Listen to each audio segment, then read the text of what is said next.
नाजरीन, इस्लाम अमन का, मोहब्बत का दर्स देता है। ये सारी दुनिया जानती है, लेकिन पाकिस्तान बदकिस्मती से एक इस्लामी मुल्क भी है और एक एटमी मुल्क भी है। लेकिन चंद शरपसंदों ने यरगमाल बना लिया है हमारे हुक्मरानों को, हमारे मज़हब को भी, और मज़हब की ठेकेदारी खूब चमका रहे हैं आजकल। कभी वो जाके मस्जिद के मीनारे गिरा देते हैं, शहीद कर देते हैं, किसी जगह कब्रिस्तान में चले जाते हैं। और कल का जो इंतहाई गमनाक और अफसोसनाक वाक़या हुआ है जड़ावाला में, और इससे पहले भी होते रहे हैं, हमारे मसीह भाइयों के जो उनकी इबादत गाहों को नुकसान पहुंचाया गया, गिरजाघरों को भी नुकसान पहुंचाया जाता है, और सिख कम्युनिटी भी महफूज नहीं है उस इस्लामी मुल्क में। मैंने इसलिए इस्लामी मुल्क कह रहा हूँ बार बार कि वो इस्लाम के नाम पर लिया गया, लेकिन काम सारे गैर इस्लामी हैं। ये मैं नहीं कह रहा, बल्कि हमारे आज सिपा सलार भी बोले हैं, हमारे हुक्मरान भी बोले हैं कि आधा सच या गलत सच या झूठ की तमीज़ करनी चाहिए। ये अभी सपा सलार की अभी अभी गुफ्तगू और ख़बरें आ रही हैं। तो हमारी खुशकिस्मती है कि हमारे चैनल पे आज पहली दफ़ा एक ऐसे दोस्त आए हैं जो मसीह कम्युनिटी से ताल्लुक़ रखते हैं। वो उनका पास बहुत बड़ा ओहदा है, आजकल यूरोप में या हॉलैंड में है। वो हैं पास्टर सरदार मसीह, जो इंचार्ज हैं गिरजाघरों के, या कुछ तारुफ वो भी करवाएंगे। तो हो सकता है कि ਅਸੀਂ ਪੰਜਾਬੀ 'ਚ ਕੋਈ ਗੁਫ਼ਤਗੂ ਕਰੀਏ, ਕੁਛ ਉਰਦੂ 'ਚ ਕਰੀਏ। ਔਰ ਇਸ ਜਿਹੜਾ ਕੱਲ ਬਹੁਤ ਬੜਾ ਸਾਨਿਆ ਹੋਇਆ ਹੈ, ਅਸੀਂ ਇਹਨੂੰ 9 ਮਈ ਤੋਂ, ਔਰ ਅਮਰੀਕਾ 'ਚ ਹਮਲਾ ਹੋਇਆ ਸੀ, ਬਲਕਿ ਇਹਨੂੰ ਅਸੀਂ ਕਵਾਂਗੇ ਕਿ ਜਿਸ ਤਰ੍ਹਾਂ ਜੰਗੇ ਅਜ਼ੀਮ 'ਚ ਬੰਬ ਗਿਰਾ ਦਿੱਤਾ ਗਿਆ ਸੀ, ਇਸ ਤਰ੍ਹਾਂ ਹੀ ਇੱਕ ਬੰਬ ਗਿਰਾ ਦਿੱਤਾ ਗਿਆ ਹੈ ਸਾਡੀ ਮਸੀਹ ਬਰਾਦਰੀ ਦੇ ਉੱਤੇ। ਤੇ ਮੈਂ ਉਹਨਾਂ ਕੋਲ ਚਲਾਂ ਜੀ। ਬਹੁਤ ਸ਼ੁਕਰੀਆ, ਤੁਸੀਂ ਵਕਤ ਦਿੱਤਾ। ਥੋੜਾ ਜਿਹਾ ਆਪਣਾ ਤਾਰਫ ਕਰਵਾ ਦਿਓ, फिर ਤੁਹਾਡੇ ਕੋਲੋਂ मैं चंद एक सवाल करांगा जी। अपना तारफ करवा देना जी जनाब। मेरा नाम पादरी pastor Sardar Masih district Toba Tek Singh incharge church episcopal का हूँ, और मुझे बहुत खुशी हुई है कि आपसे मैं गुफ्तगू कर रहा हूँ कि आपने मुझे आज चैनल पर लिया है, उसके लिए भी आपका शुक्रगुजार हूँ।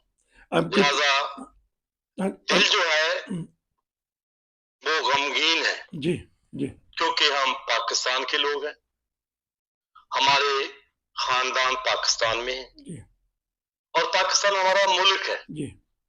मगर अफसोस कि बहुत से ऐसे वाकयात होते हैं, इल्जाम लगाकर मसीहियों को मारा जाता है, हलाक किया जाता है, औरतों के घर जलाए जाते हैं।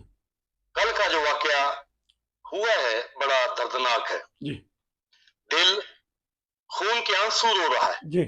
और बहुत बड़े अफसोस की बात है कि हमारा मुल्क पाकिस्तान, हमारा खसूसी तौर पर हमारा घराना, हमारे चर्च, मसीही लोग आज बहुत गम में है। कल का ऐसा सान्या हुआ, ये पहला नहीं हुआ।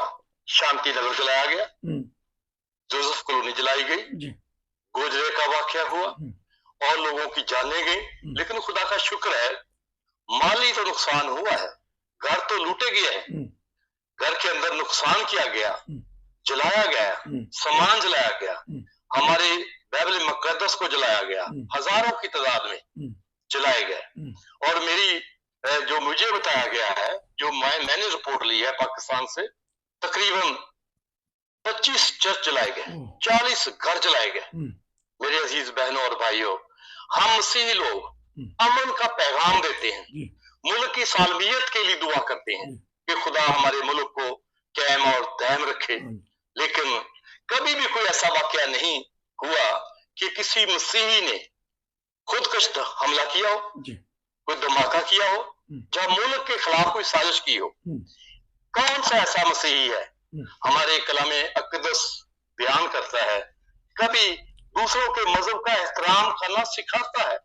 इस्लाम को भी जब हम स्टडी करते हैं तो हमें पता चलता है हजूर पाक नबी करीम सल्लल्लाहु अलैहि वसल्लम का पैगाम जब हम सुनते हैं, पढ़ते हैं, गौर करते हैं, तो उसने तो कहा कि अकलीतों के अबादतगाहों के तहफ़्फ़ुज़ किया जाए। लेकिन आज क्या हो रहा है? इस्लाम से हम हट तो नहीं गए? क्या हमारी तालीम वाकई इस्लामी है? लेकिन ये हमारे साथ तो हुआ। लेकिन जब हम पाकिस्तान के अंदर देखते हैं कि गुजरांवाला में, बहुत पुरानी बात है, कि दो भाई जो कुरान के हाफिज थे वो जलाए गए। ये क्या है? ये क्या कुछ हो रहा है? लेकिन हमें बाद में बहुत लोग तसल्ली देते हैं, ये आपके साथ ज्यादती हुई है, ये आपके साथ ये हुआ है। लेकिन मेरे अजीज बहनों और भाइयों, खसूसी तौर पर इस पर हमें गौर करना चाहिए। मुल्क के अंदर कोई लॉ बनाना चाहिए। अगर कोई बैरल को जलाता है, उसके लिए क्या किया है आपने? कुरान करीम को कौन मसीह ऐसा है जो उसकी बेहुरमती करे? हम तो अकलियत है, हम तो रहते हैं, बड़े प्यार से रहते हैं, मोहब्बत के साथ रहते हैं, कभी भी ऐसा काम नहीं किया। लेकिन मैं अपने मसीह भाइयों को ये पैगाम देना चाहता हूँ, आपके चैनल की वजह से आज हम अपने मसीह बहन भाइयों को ये पैगाम देना चाहता हूँ। ये तो मसीह ने पहले ही कह दिया है हमें कि मेरे नाम से लोग तुमको लान पान करेंगे, हर नाक झूठी बात तुम्हारी निस्बत करेंगे, तुम्हें कत्ल करेंगे, वो गुमान करेंगे कि हम खुदा का काम करते हैं। मेरे अजीज बहनों और भाइयों, तसल्ली रखें, खुदा हमारा गयूर खुदा है, वो अजीम खुदा है, वो हय्युल कय्यूम है, वो गफूर रहीम है, वो माल की कुल कायनात है, वो खा की कुल कायनात है। फैसला अदालत हम उसकी अदालत में जाएंगे, हम खुदा की अदालत में जाएंगे, खुदा के दुआ करेंगे कि ऐ खुदा अजीम, मैं खसूसी तौर पर अपने मुसलमान भाइयों के लिए दुआ गो हूं कि खुदा उनको अकल, दनाई, फहम अता करे।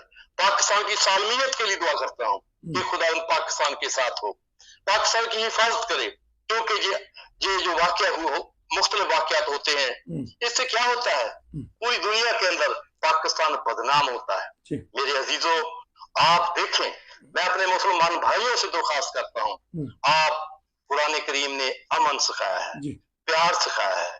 हुजूर पाक नबी करीम इज्जत हफ्शा के वाकया को जब हम देखते हैं, हुजूर पाक के पास हफ्शा के लोग आए, हुजूर पाक उठकर खड़े हो गए और कहा कि आप दाएं तरफ नमाज पढ़ लो। नमाज का वक्त था, हम बाईं तरफ नमाज पढ़ लेंगे। हुजूर की तालीमात तो ये है। आप किस बात को मानते हैं? किस इस्लाम? आप इस्लाम को नहीं जानते? इस्लाम खूबसूरत पैगाम देता है, लेकिन आप कहां? क्या चंद लोग मसीही लोगों को, दीगर लोगों को मेरे अजीजों बर्बाद करना चाहते हैं। आप ख्याल करें। मैं खुशी हुई है कि मुल्क पाकिस्तान के सरबराह, फौज के सरबराह हमारा जनाब सिपा सलार, उसने बहुत कुछ कहा है, मैंने सुना है। लेकिन इसके अलावा और दीगर सियासी लीडरों ने कहा है। क्या ये वाकई अमली बात होगी? इस पर अमल होगा या नहीं होगा? अगर अमल होगा तो मुझे यकीन है पाकिस्तान अमन का गवारा बन सकता है।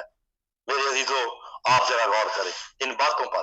खुदा आपको आज तसल्ली दे। मैं अपने फिर बहन भाइयों से कहता हूं कि ये तो मसीह ने कह दिया, यहूदियों ने हमें सताया, यहूदियों ने हमें सताया। आज हमें दीगर लोग, अगर हम इंडिया को देखते हैं, वहां चर्च जलाए जाते हैं, मसीहियों को कत्ल किया जाता है, मसीहियों को नंगा किया जाता है, औरतों को। ये क्या है यार? क्या करें हम? कहां चले जाएं? तो ठीक, अच्छा, मैं एक सवाल मैं कर लूं बीच में कि क्योंकि आपने प्रोग्राम सारा करना, नाज़रीन को ये भी बता दूं कि इनका अपना भी चैनल है जिसमें प्यार और मोहब्बत की बातें भेजते हैं, उसको भी सब्सक्राइब करें। बहुत अच्छी बातें इसमें बताते हैं अपने मजहब के मुताबिक। ये बताइएगा कि इसका सद्देबाब क्या, किस तरह किया जाए? आज तो तहर अशरफ साहब के साथ दो आपके बड़े बड़े बैठे थे ओहदेदार, तो इसका हल क्या होगा? सबसे पहले इस बात पर हमें गौर करना होगा, एक ऐसी कमेटी बने, एक ऐसा कमेटी बनकर उसमें बातचीत हो जहां पर अगर कोई आदमी क्रिश्चियन हो, मुसलमान हो, हिंदू हो, सिख हो, क्या अहमदी हो, पहले तो इस बात पर हमें गौर करना पड़ेगा, क्या ये बात सच है? लेकिन मैं दावे से ये कहता हूं कि कभी कोई मसीही आदमी ऐसा काम कर नहीं सकता, कुरान की बेहुरमती नहीं कर सकता, बिल्कुल कभी भी नहीं ऐसा कर सकता। लेकिन इसके लिए हमें सर जोड़कर बैठना होगा, तमाम मजहबी लीडरों को बैठना होगा। हमें क्या करना चाहिए उसके बारे में सोचना चाहिए कि अगर कोई ऐसा अबलीस काम करता है, उसके साथ क्या करना, उसकी तहकीक की जाए। तहकीक करने के बाद फिर मेरे अजीजों उस पर एक्शन लिया जाए। ऐसा ही तो नहीं किसी ने कह दिया कोई आपस में झगड़ा हो गया। मुझे खबर मिली है कि ऐसा आपस में झगड़ा अगर हो जाता है, वो कहता है कि मैं जानता हूं मैंने क्या करना है, मैंने मस्जिद में ऐलान करना है तो आपको घर जला देंगे। जैसे गोजरे में वाकया हुआ, शांति नगर को जला दिया गया। लेकिन इसके बारे में आज हमें गौर करना है। दुनिया तरक्की कर गई, चांद पर चले गई दुनिया, कहा क्या कुछ हो गया है, हम कहाँ खड़े हैं? हम आज तक आपस में इत्तेहाद नहीं कर सकते, ये करना पड़ेगा। हाँ जी, ये तौहीन मजहब का इल्जाम लगा देते हैं। और कोई आपको किसी ने रिपोर्ट वहां से दी है? आपने ये तो बताया कि 25 के करीब जो गिरजाघर हैं जला दिए गए, नुकसान पहुंचाया गया, घरों को भी नुकसान पहुंचाया गया, बाइबल मुकद्दस को भी बेहुरमती की गई।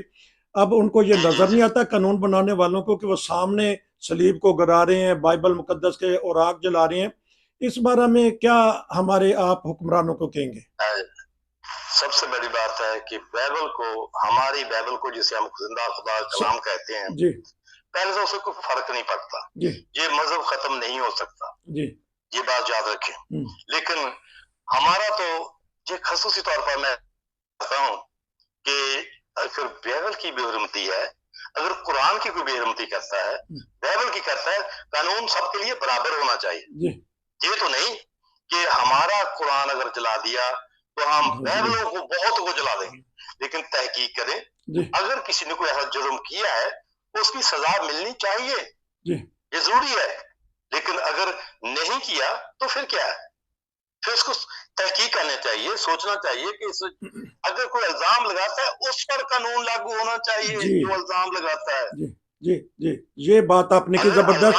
हाँ जी, ये बात किया, यही तो सिपह सलार तवज्जो दिला रहे हैं कि आप आधे झूठ पे भड़क उठते हैं, घरों में घुस जाते हैं, लूट मार करते हैं और फिर वीडियो पैगाम लोगों को देते हैं कि आ जाएं आ जाएं। सबसे ज्यादा तो ऐसे शख्स को पकड़ना चाहिए। सिपह सलार को तवज्जो हम दिलाना चाहेंगे चैनल पे और आप भी, कि अगर आप 9 मई के ऊपर कदम उठा सकते हैं, दहशत गर्दों को या शरपसंदों को पकड़ सकते हैं, तो कल वाले जो वाकया हुआ है इसके ऊपर भी कोई रिट कायम की जाए और खुद आके अदालती सो मोटो लेना चाहिए, एक्शन लेना चाहिए। बताइएगा इस बारे में क्या तवज्जो दिलाना चाहेंगे सिपह सलार को? जी, नंबर एक, जिस आदमी ने मस्जिद में जाकर ऐलान किया कि आप नाश्ता कर रहे हैं, अच्छा हाँ जी, आप नाश्ता कर रहे हैं, हमारे कुरान की बेहुरमती की गई, बाहर निकलो।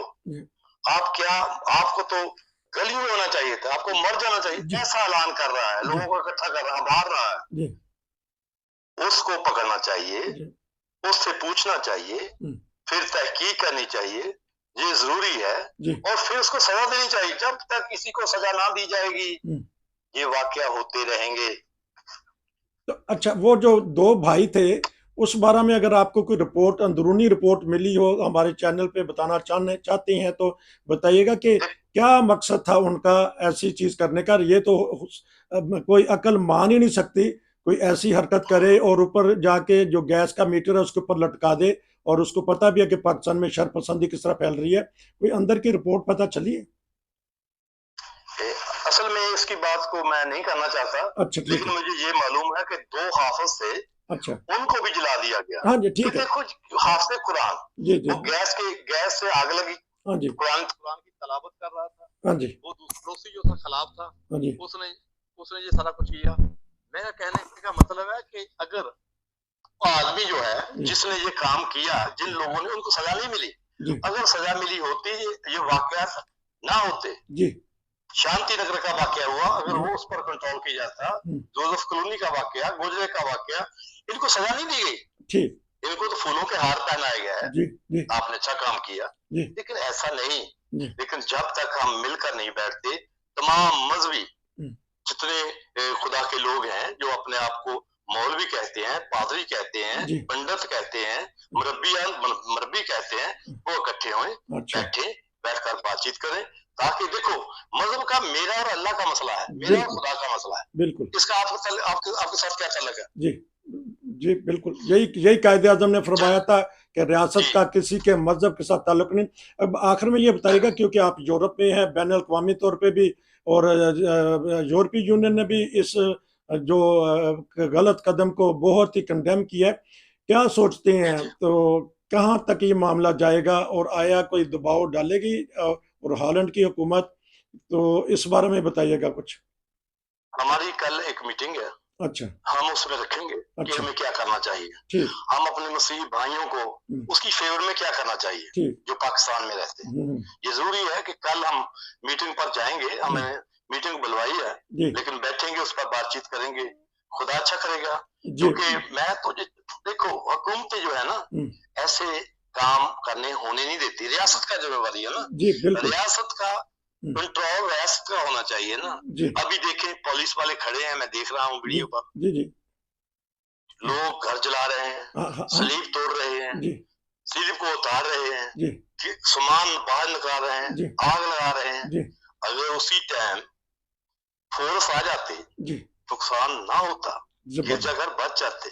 ये खुदा का घर है। देखो, हमारे गिरजाघर में एक चीज खास तौर पर याद रखे, लिखा था, खुदा का घर सब कौमों के लिए इबादत का घर है। जबरदस्त।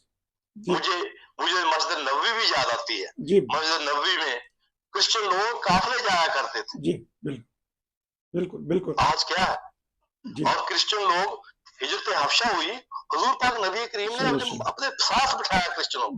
बिल्कुल हुजूर की ये तालीम है, बड़ी प्यारी तालीम है। जब देखते हैं, उसने बोला कि तुम अपने अकायद के मुताबिक नमाज पढ़ लो, हम अपने अकायद के मुताबिक नमाज पढ़ लेंगे। बिल्कुल, बहुत बहुत अच्छा। इस तरह के आपसे तो राब्ता रहेगा। तो नाज़रीन को सिर्फ ये बता दें कि हमारे भी यहाँ बहुत सारे पादरी साहिबान से बहुत अच्छे ताल्लुकात हैं, आना जाना है, चर्चिज में भी हम जाते हैं, एक दूसरे से मिलते हैं, बैठते हैं, खाते पीते हैं। शर्मिंदगी होगी अब मिलते हुए, वो तो यही देखेंगे कि ये पाकिस्तानी है, और पाकिस्तान एक इस्लामी मुल्क है, और एक इस्लामी मुल्क में अकलियत के साथ, ईसाइयों मसीहों के साथ या दीगर अकवाम के साथ क्या होता है। रियासत खामोश होती है, रियासत आके 2-3 दिन आके अपना भड़ास निकालेगी, सिपा सलार भी आएंगे, आगे भी आते रहे हैं, वो अल्फाज कहेंगे, लेकिन उसके बाद ये खामोश हो जाती हैं। लेकिन अब जिस तरह इन्होंने बताया हमारे सरदार मसीह साहब ने, कि बैठना पड़ेगा और सोचना पड़ेगा, ऐसे इकदाम को रोकना पड़ेगा। तो भाईजान, इस तरह के मैं आपसे एक और प्रोग्राम ले लूंगा कि 17-18 मिनट का प्रोग्राम हो गया, तो आपसे फिर अच्छी अच्छी बातें पता करेंगे। और जो मसीही बरादरी ने मुल्क के लिए जो किया है, मसीही बरादरी ने, उस बारे में भी आपसे बात करूंगा। और यहाँ आप क्या एक्टिविटीज़ हैं, क्या कर रहे हैं, ये भी मैं पता करूंगा। और क्योंकि आप पंजाब के इलाका से हैं, पंजाब में ज़्यादा ये ऐसे हालात हो जाते हैं, उस बारे में पता करूंगा। मैं आपका तहे दिल से मशकूर हूँ कि आपने कीमती वक्त में से कुछ हमारे लिए अल्फाज बताए। तो जिस तरह आपने कहा कि अमन ही सबसे बेहतरीन इसका हल है। नसीर को इजाज़त दीजिए, आपका बहुत शुक्रिया जी। अस्सलाम वालेकुम।